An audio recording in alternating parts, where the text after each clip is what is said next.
উদ্বোধন কার্যালয় কর্তৃক প্রকাশিত শিবানন্দ বাণী পুস্তক থেকে পাঠ করছি। বেলুড় মঠ, 9 আষাঢ় 1337, মঙ্গলবার 24শে জুন 1930। মহাপুরুষজি খুব তন্ময়ভাবে এই গানটি গাহিলেন।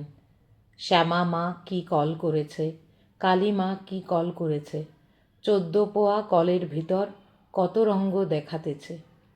আপনি থাকি কলের ভিতরই, কল ঘুরায় ধরে কলডুরি, কল বলে আপনি ঘুরি, জানে না কে ঘুরাতেছে ইত্যাদি গানটি বারংবার গাহিয়া চুপচাপ বসিয়া রহিলেন। পরে বলিতেছেন, আপন মনে আমরা জানি মাই সত্য, মা দয়াময়ী, আর কিছুই জানি নে, বুঝি নে, জানবার দরকারও নেই।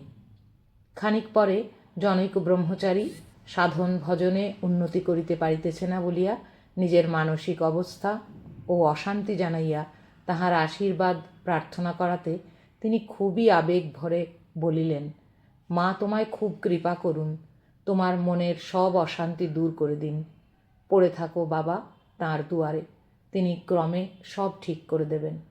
কিছুতেই হতাশ হও না, খুব প্রাণ ভরে তাঁর নাম করবে, আন্তরিক প্রার্থনা করবে।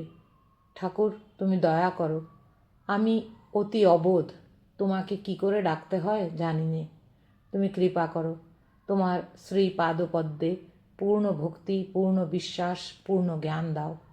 তুমি ছাড়া আমার আর কে আছে, তুমি দয়া করো, আমার হৃদয়ে প্রকাশিত হও। তুমি নিজের ভজন সাধন নিয়ে থাকবে, অন্যে কি করলো না করলো তা দেখে তোমার কি হবে, যে করবে তারই হবে, সেই আনন্দ পাবে। ভগবানের চিন্তা বড় সহায়ক জিনিস, ওই তো সার বস্তু।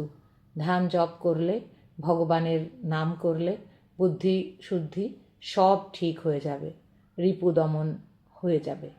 খুব অনুরাগের সঙ্গে একটু করেই দেখো, করো বাবা করো, খুব প্রেমের সঙ্গে তাঁর নাম করে যাও, না করলে কিছুই হবে না, তাঁর নামেই সব শক্তি নিহিত আছে।